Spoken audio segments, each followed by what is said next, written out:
नमस्कार, स्वागत है आप सौનું फरी एकवार रुद्राज व्याकरण चैनल में। आज આપણે આ વિડિયોની અંદર ધોરણ 10 વિષય ગુજરાતીનું ગાલા અસાઇનમેન્ટનું પ્રશ્નપત્ર નંબર 4 કે જે આવનારી 2026ની બોર્ડ એક્ઝામ માટે આઈએમપી ગણાય છે એવું પ્રશ્નપત્ર 4નું સંપૂર્ણ સોલ્યુશન જોવા જઈ રહ્યા છે। વિડિયોની શરૂઆત કરીએ તે પહેલા આપ આ ચેનલની અંદર નવા હોય, ચેનલને હજી સુધી સબસ્ક્રાઇબ ન કરી હોય तो जरूर थी चैनल ने सब्सक्राइब करो, वीडियो ने लाइक करो, कमेंट करो अने तमारा मित्रों साथे शेर करो। तो जोईए गाला असाइनमेंट 2026 प्रश्नपत्र नंबर 4 धोरण 10 विषय गुजराती। सौ प्रथम ए विभाग जेनी अंदर जोड़का छे एमां कृति अने साहित्य प्रकार छे जोड़वाना छे। जेमां पेलुं छे डांग बनो अने जेनो साहित्य प्रकार छे थशे ललित निबंध। बीजो प्रश्न छे गतिभंग जेनो साहित्य प्रकार छे ए थशे लघुकथा। त्यारबाद विरल विभूति जेनो साहित्य प्रकार चरित्र निबंध अने घोड़ीनी स्वामी भक्ति जेनो साहित्य प्रकार छे लोककथा। त्यारबाद कौंसमां आपेला शब्दोनो विकल्पोमांथी योग्य विकल्प पसंद करीने खाली जग्या पूरवानी छे। जेमां 5 नंबरनी खाली जग्या छे वायरल इन्फेक्शन कृति खाली जग्या मूळ संग्रहमांथी लेवामां आवी छे। तो खाली जग्यानी अंदर जवाब आवशे मरो त्यां सुधी जीवो। त्यारबाद प्रश्न नंबर 6 गतिभंग कृति में पात्रों विचारों मंथन मांथी खाली जग्या निष्पन्न थाय छे। तो जवाब आवशे वेदना। त्यारबाद लेखक ने एक खाली जग्या छतरी गमी जेमां जवाब आवशे श्यामल श्यामा। प्रश्न नंबर 8 खाली जग्या वरसता वरसाद में जमुना ने कांठे आव्या। तो एमां जवाब आवशे वसुदेव। त्यारबाद नीचे आपेल प्रश्नों एक वाक्य में उत्तर लखो।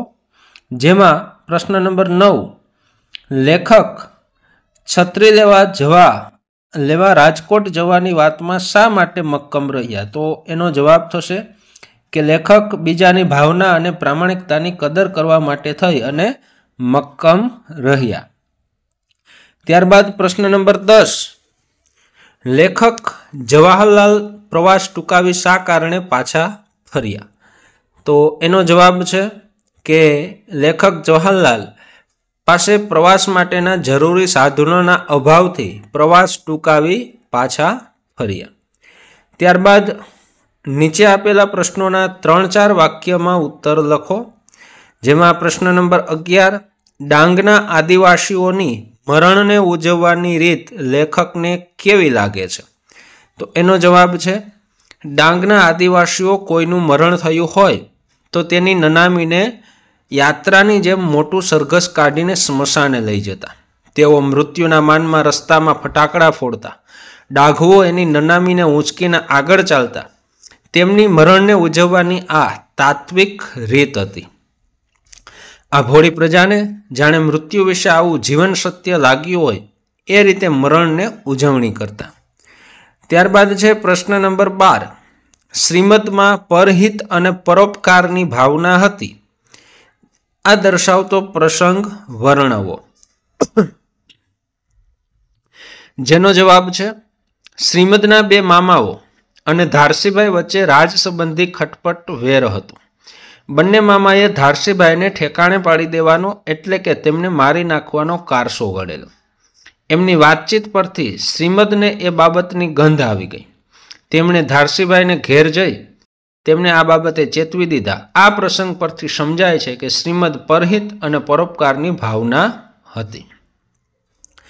त्यारबाद छे प्रश्न नंबर 13 अभ्यासनुं शुं महत्व छे।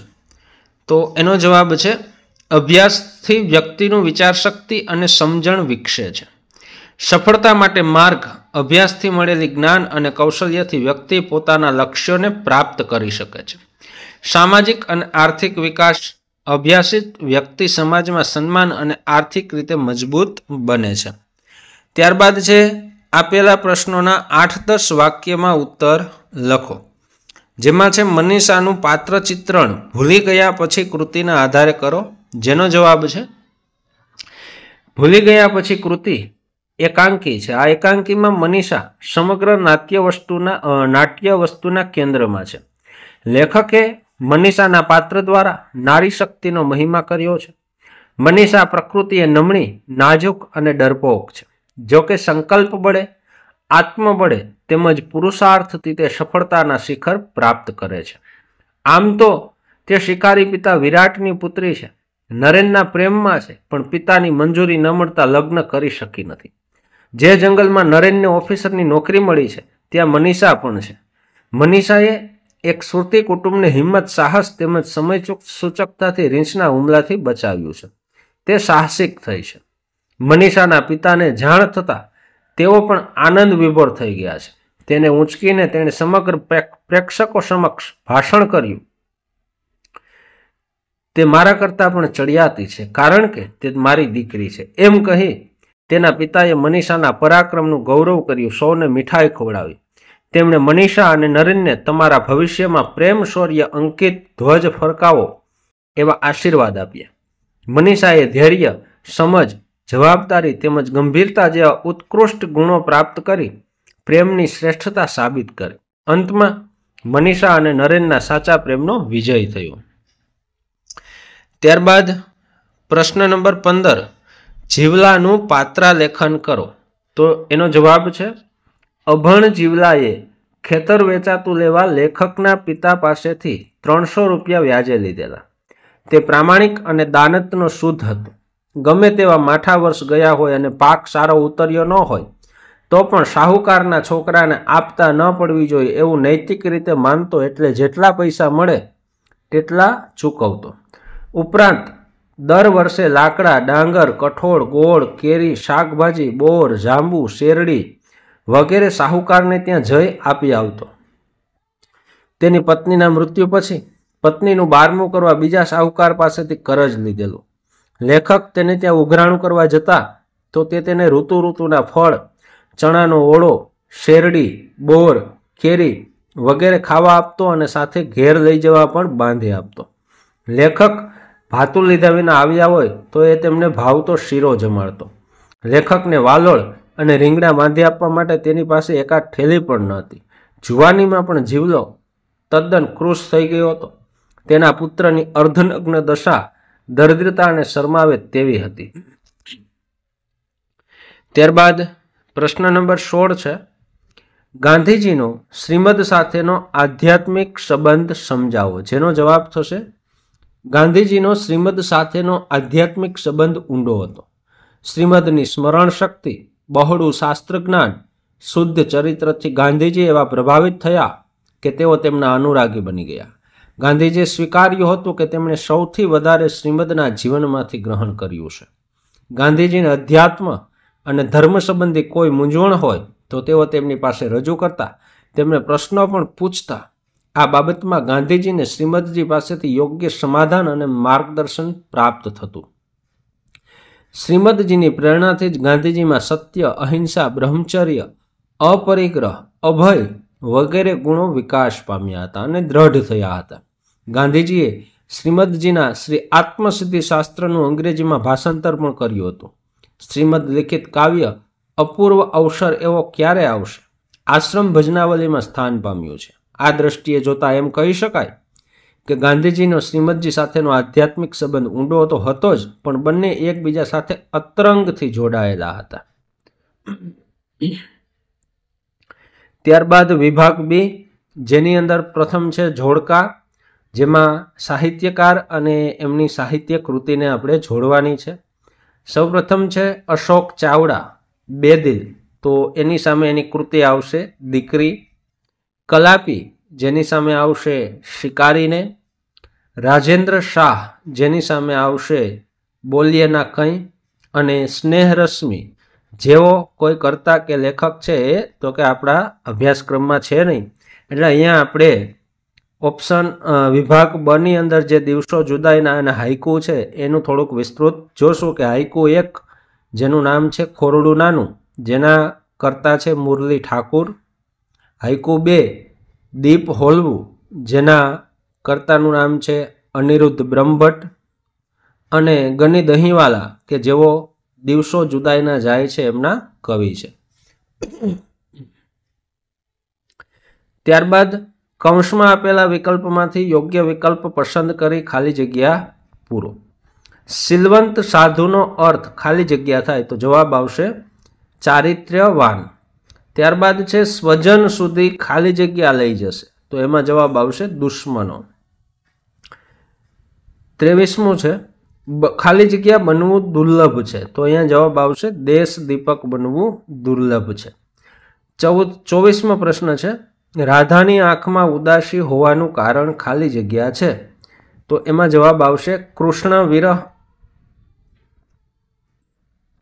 ત્યારબાદ નીચે આપેલા પ્રશ્નોના એક વાક્યમાં ઉત્તર લખો જેમાં વતનની હદ પૂરી થતા કોને પાછા જવાનું છે તો જવાબ આવશે વતનની હદ પૂરી થતા શ્વાનને પાછા જવાનું છે. પ્રશ્ન નંબર 26 વાચ કાચ મન નિર્મળ રાખે એટલે શું તો એનો જવાબ છે એ થશે વાણી ચારિત્ર અને મનને સ્થિર રાખે. ત્યારબાદ નીચે આપેલા પ્રશ્નોના 3-4 વાક્યમાં ઉત્તર લખો જેની અંદર ગુજરાતી વ્યક્તિના શ્વાસોમાં અને પ્રાણોમાં શું રહેલું છે. 27મો પ્રશ્નનો જવાબ જોઈએ. ગુજરાતની વ્યક્તિના શ્વાસોમાં ચરોતરની મહીસાગર નદીના પાણી વહે છે એટલે એમનામાં એ પાણીનું ખમીર છે. એમના પ્રાણોમાં રત્નાકર ધબકે છે એટલે એમનું જીવન રત્નાકર જેવું સમૃદ્ધ છે. પ્રશ્ન નંબર 28 સૃષ્ટિનું સૌંદર્ય કવિને ક્યાં ક્યાં જોવા મળે છે તો એનો જવાબ જોઈએ કે વૃક્ષો ઉપર કલરવ કરતા પક્ષીઓના ગીતોમાં પણ કવિ સૌંદર્ય અનુભવે છે. કવિ વૃક્ષો, પંખીઓ, ઝરણાઓ તેમજ ફૂલોમાં પણ સૃષ્ટિનું સૌંદર્ય જોવા મળે છે. કલાપીએ કાવ્યમાં પ્રકૃતિ તેમજ પ્રાણી જગત સાથેનો સૌહાર્દ તેમજ સૌંદર્ય દ્રષ્ટિ આ સૃષ્ટિને આવરી લીધા છે. ત્યારબાદ પ્રશ્ન નંબર 29 કાવ્ય નાયિકાએ ચાંદલિયો લોકગીતમાં નણદોઈને પોતાની વાડીમાંનો મોરલો કેમ કહ્યો છે એનો જવાબ કાવ્ય નાયિકાએ ચાંદલિયો લોકગીતમાં નણદોઈને પોતાની વાડીમાંનો મોરલો કહ્યો છે. મોરપીંછથી રળિયામણો લાગતો મોર વાડીમાં પોતાના ટહુકારથી વાતાવરણને ગુંજતું કરી દે છે એમ નણદોઈ પણ પોતાની મીઠાશ ભરી વાણીથી સૌના દિલ જીતી લે છે. આથી ચાંદલિયો લોકગીતમાં કાવ્ય નાયિકાએ નણદોઈને પોતાની વાડીમાંનો મોરલો કહ્યો છે. ત્યારબાદ નીચે આપેલા પ્રશ્નોના 8-10 વાક્યમાં મુદ્દાસર ઉત્તર લખો જેની અંદર પ્રશ્ન નંબર 30 નરસિંહ મહેતા રચિત વૈષ્ણવજન પદના આધારે વૈષ્ણવજનના લક્ષણો જણાવો. જવાબ છે વૈષ્ણવજનનો એક સામાન્ય અર્થ છે વિષ્ણુ ભગવાનની નિત્ય ઉપાસના કરનાર વિષ્ણુ ભક્ત. નરસિંહ મહેતાએ આ સામાન્ય સમજ ઉપરાંત વૈષ્ણવજનના અન્ય વિશેષ લક્ષણો દર્શાવી વૈષ્ણવજન શબ્દના અર્થને વિશાળ જીવન સંદર્ભ સાથે પદ દ્વારા નવો અર્થ આપ્યો. નરસિંહ મહેતાની દ્રષ્ટિએ નીચેના લક્ષણો ધરાવનાર માનવી સાચા અર્થમાં વૈષ્ણવજન જ છે. સાચો વૈષ્ણવજન પરાય પીડાને આત્મસાત કરી ભલાઈ દ્વારા એ પીડાને સહેજ પણ અભિમાન લાવ્યા વિના પવિત્ર ભાવથી દૂર કરવા પ્રયત્નશીલ રહે છે. તે નમ્ર હોય છે, સૌને વંદન કરે છે, સૌનો આદર પામે છે. કોઈ નિંદા કરે તો ડરતો નથી પણ પોતે કોઈની નિંદા કરતો નથી. મન, વચન તેમજ કર્મમાં કશો વિરોધાભાસ હોતો નથી. એ જ એનું સાચું ચારિત્ર્ય છે. કવિ આવા વૈષ્ણવજનની માતાના જીવનને ધન્ય માને છે. એ વૈષ્ણવ સાચો છે જે સમાન દ્રષ્ટિથી સૌને જુએ છે. એને મન કોઈ મોટો નથી, કોઈ નાનો નથી. જે ઈચ્છા કે કામના સૌને દુઃખી કરે છે એનો એણે ત્યાગ કર્યો છે. પર સ્ત્રીને માતા સમાન ગણે છે. સાચું બોલે છે, સાચું જીવે છે, સાચાને સાથ આપે છે, મહેનતનું ખાય છે. બીજાની મહેનતનું પારકું ધન એને માટે ત્યજ્ય છે. એના હાથ અડાડતો નથી.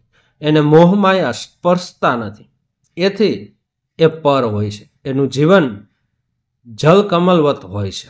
અંતરમાં દ્રઢ વૈરાગ્ય હોય છે. ચિત્ત રામ નામની ધૂનમાં તન્મય હોય છે. નિર્લોભી, નિષ્કપટી અને નિર્મલ હોય છે. કામ ક્રોધ ઉપર એનો કાબુ હોય છે. પ્રશ્ન નંબર 31. દીકરી ગઝલમાં વ્યક્ત થયેલ પિતાના મનોભાવો જણાવો. જેનો જવાબ છે દીકરી ગઝલમાં કવિએ દીકરીના ગૌરવ અને ગુણોને મૂલવ્યા છે. કવિને સ્વર્ગની એક એક દેવીમાં દીકરીની ઝલક દેખાય છે. દીકરી સુખડ, ચંદન જેવી સુગંધ અને શીતળતા આપે છે. કુમકુમના તિલકમાં દીકરીનું સૌંદર્ય વસ્યું છે. દીકરીના હૈયામાં સ્નેહનું ઝરણું વહે છે, એટલે જ એ મીઠડી લાગે છે. કોઈ વર્ષો સુધી ખડકમાંથી સુંદર શિલ્પ કોતરે એવી નકશીદાર દીકરી લાજ, મર્યાદા, શરમ, ગૌરીવ્રત જેવી પરંપરાગત હારમાળામાં દીકરી હંમેશા ફળક એટલે કે બીકમાં ઉછળતી રહી છે. એને શિરે હાથ ફેરવી વહાલ કર્યું, આશીષ આપ્યા. એ દીકરી આજે કેવી સમજદાર થઈ ગઈ છે. આજે એ મને હાથ દે છે, અર્થાત મને સહારો દે છે. આવી વહાલી દીકરીને કેમ ભૂલાય? જ્યારે શરણાઈના સૂર સાંભળું છું ત્યારે સગા સંબંધીઓની ભીડમાં પણ મારી આંખો ભીની થઈ જાય છે અને એ ભીની પલકમાં મારી દીકરી જ મને પ્રત્યક્ષ દેખાય છે. આમ વહાલી અને મીઠડી દીકરીના ગૌરવભર્યા સ્થાન અને માન હંમેશા પિતાના હૃદયમાં રહેવાના. ત્યારબાદ પ્રશ્ન નંબર 32. ગ્રામ જીવનમાં ખેતરવાડીનું બપોર વેળાનું ચિત્રાત્મક વર્ણન કરો. જવાબ જોઈએ. ગ્રામ જીવનમાં ખેતર વાડી એ ખેડૂતનું કાર્ય કર્મક્ષેત્ર છે. ખેડૂતનું એ સાર સર્વસ્વ છે, જીવન છે. અહીં પ્રસ્તુત એક બપોરે કાવ્યમાં કાવ્યનાયકની એક સારસીની ઉડી જવાથી એક વેદનાગ્રસ્ત બપોરની વ્યથાની અભિવ્યક્તિ છે. કાવ્ય અંતર્ગત ગ્રામ જીવન કે ગ્રામ પરિવેશનો ઉલ્લેખ છે. એમાં કાવ્યનાયક છે, ખેતર છે, એનો શેઢો, ખેતરના હદ ઉપરની અણ, ખેડ, પટ્ટી જ્યાં ઢોર માટે ઘાસ થાય છે, માં છે, ભાતું છે, ભાતામાં રોટલા અને છાશ છે. ખેડ કરતાં કરતાં થાક લાગે ત્યારે ચલમનો કસ લઈ પોરો ખાવાની સુવિધા છે. તાપણી છે, એમાં ભારવેલો અગ્નિ છે. ખેતરમાં મહુડી છે ને મહુડી જેવા વૃક્ષો ખેતરને ખેડૂતને પ્રાકૃતિક સંપદા છે. ઘાસ છે, બળદ છે ને હળ છે. આમ છાશ, રોટલી, તમાકુ, તાપણી, મહુડો, શેઢો વગેરે ખેતર વાડીના વર્ણનો ગ્રામ જીવનને પ્રગટ કરે છે. પ્રસ્તુત ગ્રામ જીવનના આટલા વર્ણન માત્રથી આપણે જોયેલા ગ્રામ જીવનના અન્ય દ્રશ્યો પણ માનસપટ ઉપર ઉતરી આવે છે. ત્યારબાદ વિભાગ સી વ્યાકરણ વિભાગ, જેમાં માગ્યા પ્રમાણે ઉત્તર. એમાં પ્રશ્ન નંબર 33 છે. નીચેના શબ્દોની સાચી જોડણી શોધીને લખો. એમાં છે કુલ દીપક, તો એની સામે આવશે કુલ દીપક એટલે કે વચ્ચેનું. બીજું છે પ્રતિબિંબ, તો જેમાં આવશે બંને ઈ છે એ રસ્વવાળું પ્રતિબિંબ, એ પણ વચ્ચેનું ઓપ્શન. ત્યારબાદ છે પ્રશ્ન નંબર 34. તત પ્લસ અનુસાર શબ્દની સાચી સંધિ જોડો, તો એનો સંધિ થશે તદનું સાર. ત્યારબાદ માછીમાર શબ્દનો સમાસ ઓળખાવો, તો માછીમાર એટલે માછલીને મારનાર એટલે કે ઉપપદ સમાસ થશે. ત્યારબાદ છે નીચે આપેલ બંને શબ્દોના જોડણી ભેદે થતો અર્થભેદ જણાવો, તો એમાં છે શંકર, તો જેનો અર્થ થશે ભેળસેળ વાળું, અને બીજું શંકર છે એનો અર્થ થશે શિવ, ભગવાન શિવનું નામ. ત્યારબાદ પ્રશ્ન નંબર 27. પગલીના બીબામાં પત્નીની નજર ઢળી હતી, તો અહીંયા પગલીનું બીબું એના ઉપરથી અલંકાર છે એ બનશે રૂપક અલંકાર. ત્યારબાદ ભણતર શબ્દમાં કયો પ્રત્યય રહેલો છે? જેમાં ભણવું ઉપરથી ભણ અને ભણ ઉપરથી ભણતર, તો આવશે પર પ્રત્યય. ત્યારબાદ પ્રશ્ન નંબર 39. નીચેના શબ્દોના સમાનાર્થી શબ્દ શોધીને લખો. એમાં છે શૈશવ, જેની સામે આવશે બાળપણ, અને ફડક એટલે આવશે ચિંતા. ત્યારબાદ રાધા સંજ્ઞાનો આપેલા વિકલ્પમાંથી સાચો પ્રકાર શોધીને લખો. તો રાધા એ એક નામ છે તો બનશે વ્યક્તિવાચક સંજ્ઞા. ત્યારબાદ છે નીચેના રૂઢિપ્રયોગનો અર્થ જણાવો. શુગ હોવી, તો એનો જવાબ આવશે ચીડ ચઢવી. ત્યારબાદ નીચે આપેલ કહેવતનો અર્થ લખો, જેમાં છે નહીં ઘરના કે નહીં ઘાટના. તો એ કહેવતનો અર્થ થશે બે પક્ષને પ્રસન્ન રાખવા મથનાર નિષ્ફળ જાય છે, અથવા તો બે પક્ષને પ્રસન્ન રાખનાર મથનાર વ્યક્તિને બંને બાજુથી નુકસાન થાય છે. ત્યારબાદ છે નીચેના શબ્દ સમૂહ માટે એક શબ્દ લખો, જેમાં છે એક સાથે 100 વસ્તુઓ ક્રમમાં યાદ રાખવાની શક્તિ, જેના માટે એક શબ્દ છે સતાવધાની. 44મો પ્રશ્ન, નીચેના શબ્દનો વિરોધી શબ્દ લખો. ઉધાર, તો એનું થશે જમા અથવા તો રોકડા. નીચેના વાક્યને કર્તરી વાક્યમાં ફેરવો, જેમાં આવશે મારાથી ચોપડામાં જોવાયું, એનું કર્તરી વાક્ય થશે મેં ચોપડામાં જોયું. ત્યારબાદ પ્રશ્ન નંબર 46, નીચેના તળપદા શબ્દનું શિષ્ટ રૂપ લખો. કેની, એટલે એનું શિષ્ટ રૂપ થશે કોઈની. ત્યારબાદ પ્રશ્ન નંબર 47, નીચેના વાક્યમાંથી વિશેષણ શોધી તેનો પ્રકાર જણાવો. પ્રત્યેક સફરે હું નવો બનતો હોઉં છું, તો એનો જવાબ આવશે પ્રત્યેક, અને એ બનશે ક્રમિક સંખ્યાવાચક વિશેષણ. ત્યારબાદ છે ક્રિયા વિશેષણ શોધી તેનો પ્રકાર જણાવો. કે ગામને આરે હોય બહુજન, તો અહીંયા ક્રિયા વિશેષણ બનશે બહુ અને પ્રકાર બનશે માત્રાવાચક.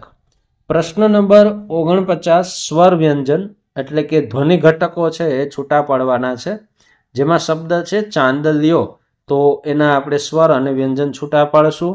વ્યંજન છે એ વ્યંજનમાં આપણે હલંતની નિશાની કરશું. ચ પ્લસ આ પ્લસ દ પ્લસ અ પ્લસ લ પ્લસ ઈ પ્લસ ય પ્લસ ઓ. ત્યારબાદ પ્રશ્ન નંબર 50, નીચેના વાક્યનું ભાવે વાક્યમાં રૂપાંતર કરો. તો એનો જવાબ જોઈએ. હું ના નથી પાડી શકતો, તેનું ભાવે વાક્ય થશે મારાથી ના નથી પાડી શકાતી. ત્યારબાદ પ્રશ્ન નંબર 51, નીચેની પંક્તિમાંનો છંદ ઓળખાવો. અંતરની એરણ પર કોની પડે હથોડી ચેતન રૂપ, જેનો જવાબ છે સવૈયા છંદ.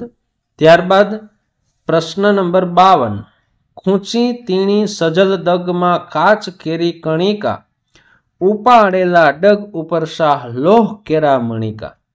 પંક્તિમાંના છંદની અક્ષર સંખ્યા જણાવી ગણ બંધારણ લખો. તો એનો જવાબ છે એ થશે અક્ષર 17, અને છંદ છે એ બનશે મંદાક્રાંતા, અને જેનું બંધારણ છે એ છે મભન તત ગા ગા. ત્યારબાદ વિભાગ ડી, જેની અંદર પ્રશ્ન નંબર 53માં વિચાર વિસ્તાર છે. સફળતા જિંદગીની હસ્તરેખામાં નથી હોતી, જણાયેલી ઇમારત એના નકશામાં નથી હોતી. અથવાની અંદર છે ન રાખ આશ કદી કોઈ પાશ, કરી શકે કોણ પછી તને નિરાશ. તો આ જે વિચાર વિસ્તારો છે એ વિચાર વિસ્તારો માટે રુદ્રાજ વ્યાકરણ ચેનલની અંદર એક અલગથી પ્લેલિસ્ટની અંદર બધા જ વિચાર વિસ્તારો છે એને સમાવિષ્ટ કરવામાં આવ્યા છે.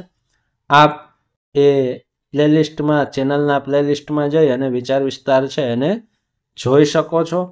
એ પછી પ્રશ્ન નંબર 54 છે. પ્રજાસત્તાક દિને શૌર્યગીત સ્પર્ધાનું આયોજન થયું હતું, તે અંગેનો અહેવાલ 100 શબ્દમાં લખવાનો છે. તો એ અહેવાલો માટેનું પણ એક અલગથી પ્લેલિસ્ટની અંદર 25-30 મહત્વના આઈએમપી કહી શકાય એવા અહેવાલ છે, અહેવાલના વિડીયો આપેલા છે. આપ તેમાં જઈ અને જોઈ શકો છો. ત્યારબાદ છે પ્રશ્ન નંબર 55, આપેલા ગદ્યખંડનો ત્રીજા ભાગમાં સંક્ષેપ કરી તેને યોગ્ય શીર્ષક આપો. તો એ સંક્ષેપીકરણ માટે સંક્ષેપીકરણ સરળતાથી અને કેવી રીતે સારી રીતે કરવું એ વિશેનો એક આખો વિડીયો છે. એ વિડીયો આપેલો છે, જે પણ તમે ચેનલની અંદર પ્લેલિસ્ટમાં જઈ અને જોઈ શકો છો. ત્યારબાદ પ્રશ્ન નંબર 56, એક વિષય પર મુદ્દાના આધારે છે નિબંધ લખવાનો છે. વસંત વનમાં જન્મ, મારું વતન, પ્રદૂષણ એક સાર્વત્રિક સમસ્યા. તો એ નિબંધો માટેનું પણ અલગ 70 થી 80 નિબંધો છે. એ નિબંધ એ અલગ પ્લેલિસ્ટની અંદર તમે જોઈ શકો છો. ગુજરાતી નિબંધ લેખન એવું પ્લેલિસ્ટ આપેલું છે ચેનલમાં, એમાં તમને આ બધા જ નિબંધ છે એ મળી જશે. અહીંયા આપણે પેપર નંબર 4નું સોલ્યુશન છે એ પૂર્ણ કરીએ છીએ. જો આપને આ વિડીયો પસંદ પડ્યો હોય તો વિડીયોને ચોક્કસથી લાઈક કરો, કમેન્ટ કરો, તમારા મિત્રને શેર કરવાનું ભૂલશો નહીં અને ચેનલ ઉપર નવા હોય તો ચેનલને સબસ્ક્રાઈબ કરવાનું ભૂલશો નહીં. ફરી મળીશું નવા એક વિડીયો સાથે. ત્યાં સુધી અસ્તુ. જય હિન્દ. વંદે માતરમ.